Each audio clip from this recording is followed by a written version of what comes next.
Good morning, I'm Kenneth Moten. And I'm Janae Norman. Here are the top 5 things to know this Tuesday. Number 1, the new outrage at the border. Immigration officials are investigating a Facebook group behind lewd and racist messages allegedly posted by Border Patrol agents mocking migrant deaths and targeting members of Congress. Meanwhile, migrants at a holding facility in Texas told lawmakers they were denied showers for weeks and were told to drink from the toilet. We'll have much more on this coming up in just a few moments. Number 2, police say no foul play suspected in the death of Los Angeles Angels pitcher Tyler Skaggs. The 27-year-old was found dead in a Dallas hotel room yesterday.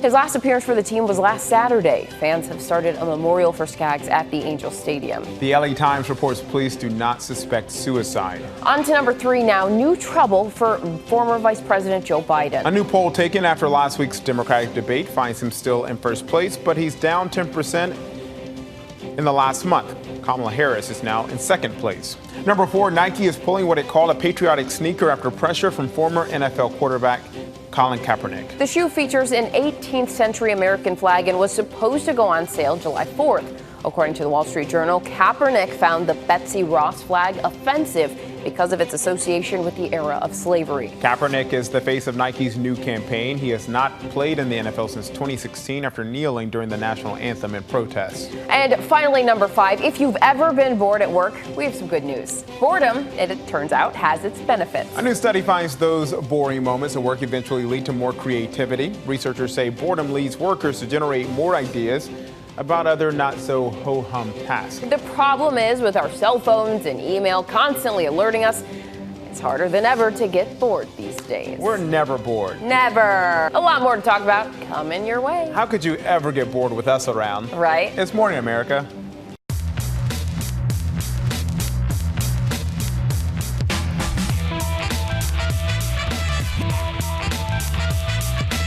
Good morning, everyone. Let's get right to that big story. The new images from the southern border showing the living conditions for migrants in U.S. custody. Members of Congress got a first-hand look at facilities in Texas, and they released this video showing migrant women on the floor, some saying they've been held for nearly 2 months, denied showers, and separated from their children. The tour took place as Border Patrol comes under fire for some disturbing messages on Facebook.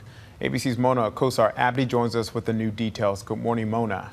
Good morning, Kenneth, and good morning to you, Janae. Just days ago, Congress approved a massive bipartisan humanitarian aid package to address the border crisis. But some Democrats say after touring those facilities, lack of funding is only part of the problem.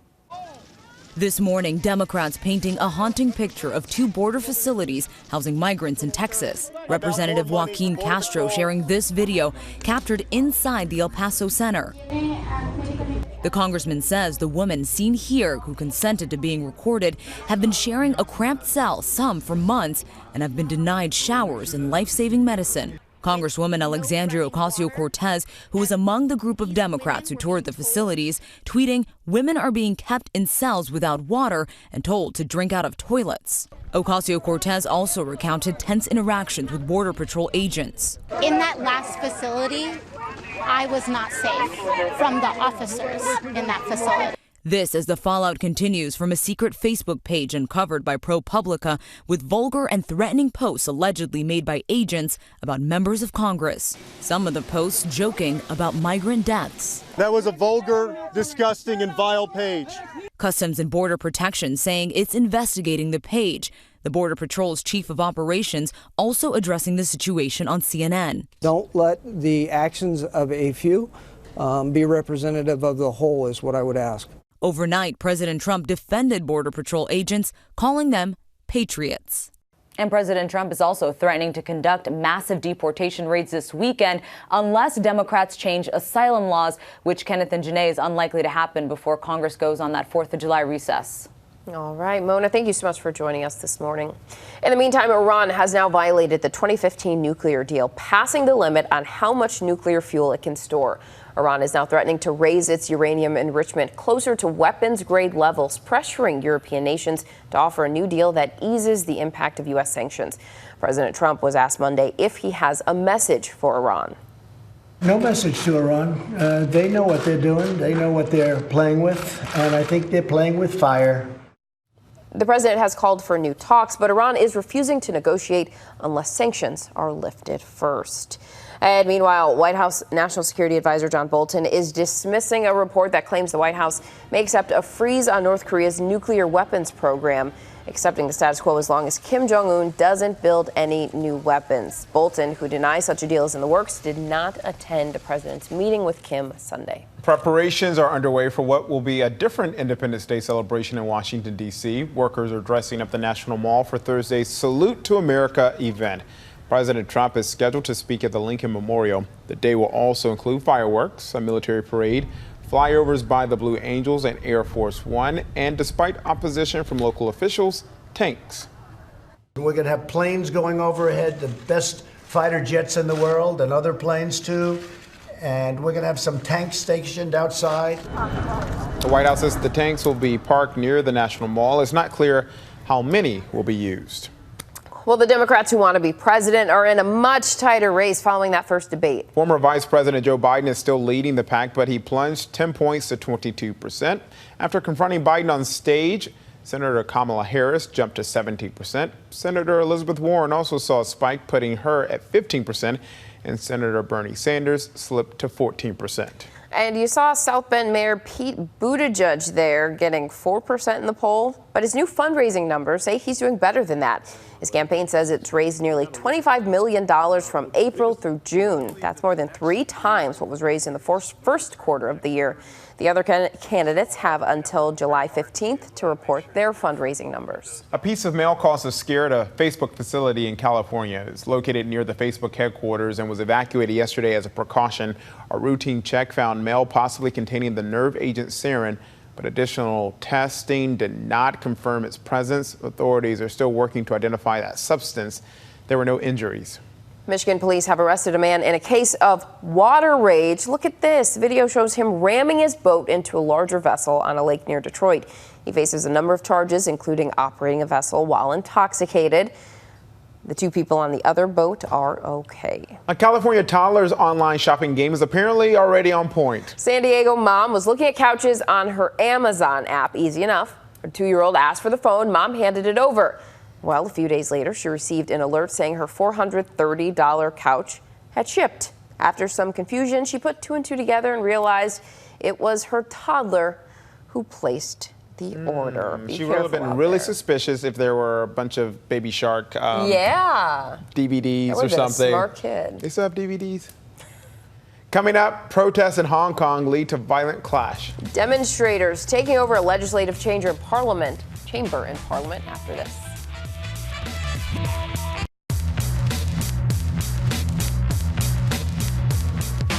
Welcome back. We turn now to the presidential race and new trouble for former VP Joe Biden. As we just reported earlier, just a few minutes ago, there's that new poll out this morning that shows his support is slipping. And it comes as his son Hunter opens up about his own personal struggles. Hunter Biden is detailing everything from addiction to dating his brother's widow. This morning, a new poll taken after last week's Democratic debate shows former Vice President Joe Biden's lead shrinking with only 22%, down 10% since May. Kamala Harris in the spotlight after confronting Biden about race, skyrocketing into second place. Elizabeth Warren not far behind. And new financial numbers show Pete Buttigieg gaining momentum among donors. The South Bend mayor's team saying it raised nearly $25 million in the last 3 months, triple what his campaign raised in the first quarter. This all comes as Joe Biden's son Hunter gets candid in a new interview with The New Yorker. The 49-year-old is revealing his struggle with drugs and alcohol. Hunter shares multiple harrowing experiences, from trying to smoke crack by stuffing it into a cigarette to getting discharged from the Naval Reserves after testing positive for cocaine, to having a gun pointed at his head while trying to buy drugs in a homeless encampment. There's addiction in every family, he told The New Yorker. I was in that darkness. I was in that tunnel. It's a never-ending tunnel. You don't get rid of it. You figure out how to deal with it. He told his dad that he was okay even when he wasn't. And it took his father, taking a Suburban and a very small Secret Service detail to his apartment to literally knock on his door and say, son, I need you to get help. Hunter says he relapsed after the death of his older brother, Bo, back in 2015. Soon after, he also struck up a brief romantic relationship with Bo's widow, telling the magazine, we were sharing a very specific grief. And there's also the matter of Hunter Biden's business dealings, allegations that he leveraged his father's name to win business in Ukraine and China. Biden denies those claims. Let's go across the pond now to Julia McFarland in the London Bureau for the latest international news. Julia, good morning. Let's start with Afghanistan, still reeling after the attack yesterday that killed at least 6. But now there's some hope for peace. Morning, guys. Yes, that's right. Afghanistan, as you say, still reeling after that horrific bombing attack yesterday, a rush hour attack that left 6 dead, more than 100 wounded, and children among the casualties. But could be some hope on the horizon. The U.S. peace envoy has announced that there will be a 7th round of talks with the Taliban in Qatar. Now, these talks are going to be co-hosted, co-sponsored by the Germans, and it's hoped that this may cover some kind of peace settlement that would involve the U.S. withdrawing its troops from Afghanistan in exchange for the Taliban halting its attacks. The Taliban did claim responsibility for that horrific attack in central Kabul yesterday. But what is interesting about the talks is that the Afghan government will have no participation, the Taliban refusing to speak with any official members of the Afghan government. They are happy, however, to talk to any other Afghans who are not involved in an official capacity with the current government. Even former President Hamid Karzai, they've been meeting with him recently. And Julia, moving on to Hong Kong, where massive protests turned violent yesterday as police clashed with demonstrators. We've been seeing this for weeks. How are things looking there today? Yes, that's right. Last night, some really stunning images of protesters smashing glass, smashing barricades into the legislative building in Hong Kong, making their way inside, even to occupy the chambers within. They left graffiti on the walls. They painted Chinese Communist Party symbols and slogans inside the legislature to indicate that the Hong Kong executive is completely within the grip of Beijing. Now, yesterday was the 22nd anniversary since the handover of Hong Kong to China. This year is, of course, 30 years since the Tiananmen Square protests in China. So there's a lot of heavy symbolism with what's going on, but protesters still demanding the resignation of the Hong Kong chief executive Carrie Lam over the whole extradition bill that has gripped the city with these huge protests. And Julia, before you leave us, I don't know if you heard, but there's a little game today, and there's a little rivalry that's going on. First of all, we can't even come to terms about what to call it. Soccer versus football. I mean, it's called football. But we call it soccer. It was invented. But you guys can call it, you know, like spaceball for all you guys. Spaceball. But, football came from England, and this year it is coming home. And you know what, Julia? Like we said earlier today before you joined us, you guys may have started it, but today, our dear friend, we will end it. We will end it. And so ahead of the Women's World Cup semifinal, the U.S. versus England. So I hear the British press hasn't been so kind to our national team. Typically, we don't try to give the trolls any type of life, but we will allow this. Let's get the record straight on this. Now, this, of course, is the highly anticipated semi-final between England and the U.S. The U.S. previous world champions of the FIFA Football World Cup. So the U.S. team are the favourites to win, but of course, there's a huge swell of support for the English team known as the Lionesses. It would be the first time they make a major final since 1966. It's our time, guys. I'm sure you can find it in your hearts to root for us. But there's been controversy because apparently the US team, they've been accused of spying on England because they were seen staking out the English hotel.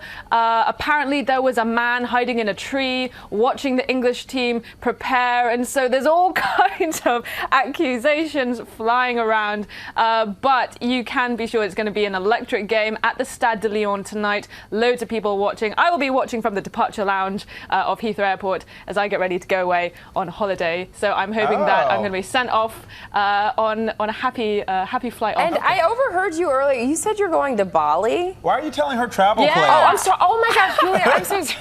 I am so sorry, Julia. But look, I'm we'll going give back you to this the game if I motherland. can I go am with indeed. you. That's all right. But, you know, if that volcano erupts, I'll be sure to send you guys some behind-the-scenes footage as I run for my life from the pyroclastic when you clouds, get back so. from holiday, we will know the result of this match. So maybe we should do a friendly wager. Yeah. I'm thinking for you, if England loses, I've actually thought about this. Okay. I think that when we do Across the Pond next time when you come back to work from holiday, that you should do typically our third story is a little lighter if you guys haven't noticed. Maybe that entire third story you do with an American accent. I like it. Oh, boy. Can you do it? As well. Julia, can you just give us a taste? Give us an American accent.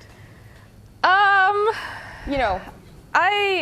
I don't know. What do you guys want me to say? What's one of those words that they I'm say always differently? watching American TV, and so I feel like I can maybe kind of imitate it, but it's kind of hard because I'm not used to pronouncing my R's. What? No, I sound like a pirate when I try to do that.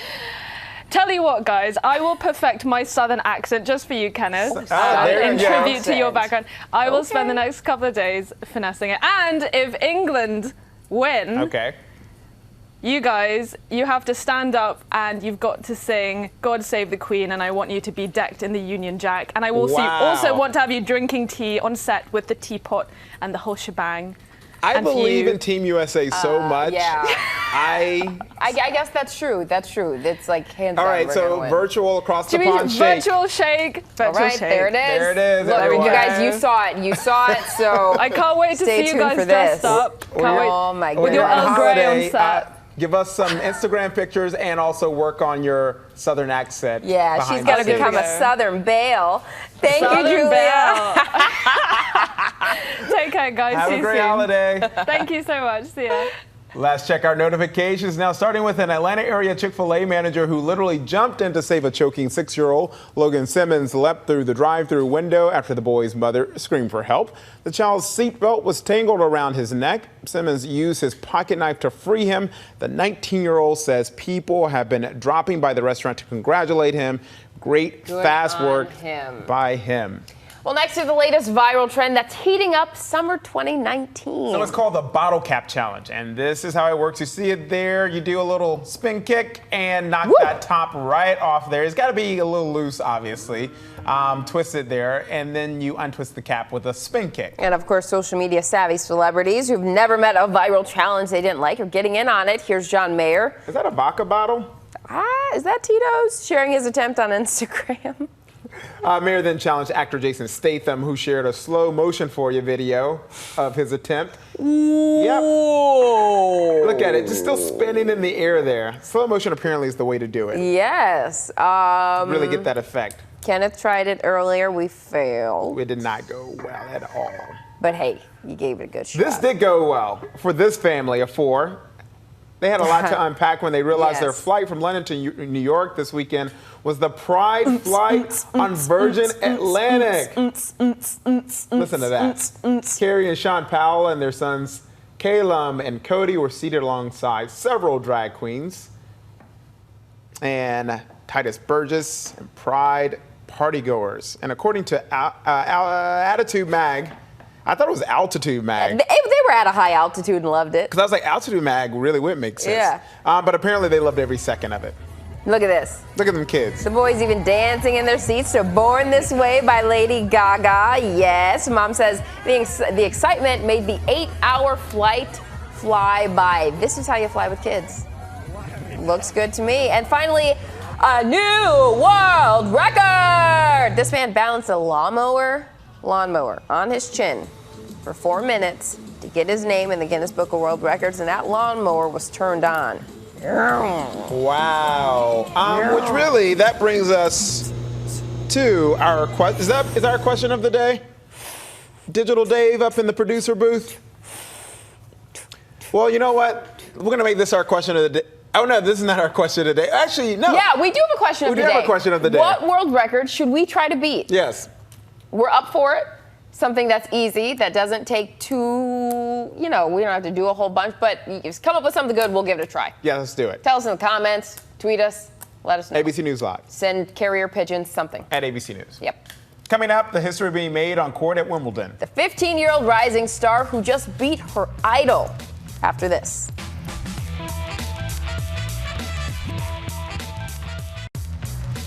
Here's what to watch out for today. Democratic members of Congress will tour the Homestead Migrant Detention Facility in Florida to investigate conditions under which detained children are living. Presidential candidates were denied access to the facility last week.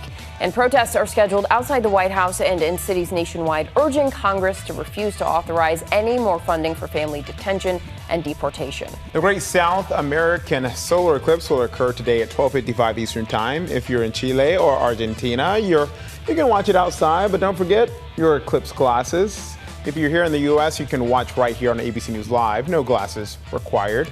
And the U.S. women's national soccer team takes on England in the World Cup. Semifinals today at 3 o'clock Eastern.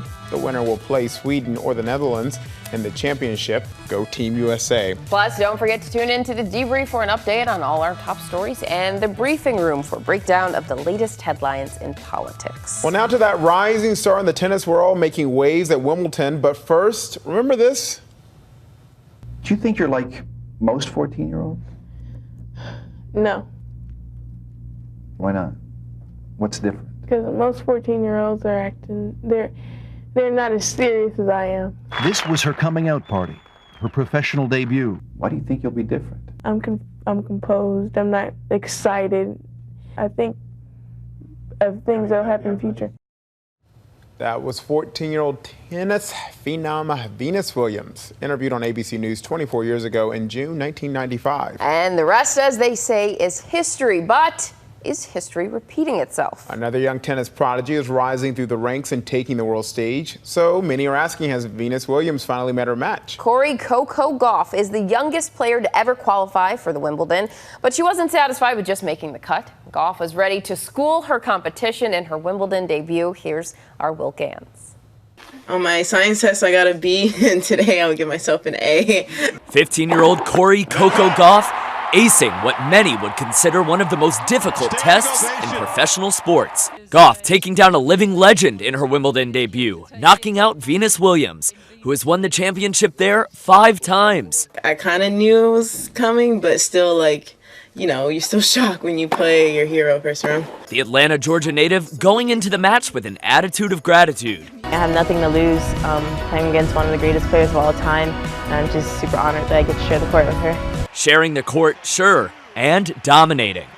It's a dream debut for the 15-year-old. Gauff becoming the youngest woman to win at Wimbledon since 1991, meeting her idol at the net to shake hands after defeating her. Many wondering what exactly was said there. I wasn't apologizing. I was just telling her thank you for everything that she's done for the sport, and she's been an inspiration for many people, and I was just really telling her thank you. And after the match, reporters asking Williams if it's any consolation that she may have just lost to a future multiple Wimbledon winner like herself. I never thought of that. Williams seemingly at a loss for words, but Gauff serving up some cool confidence. No matter who I play against, I want to win, so that's what I was just thinking about the whole time. I wasn't really thinking about who I was facing on the other side of the net. And get this, Venus won her first two Wimbledon championships before Coco was even born. Incredible now to see it. It is. Come back around. Coco, congratulations. Congrats to her. A lot to be proud of there. Yeah. Well, that's it for us. Thank you for joining us. We will see you tomorrow.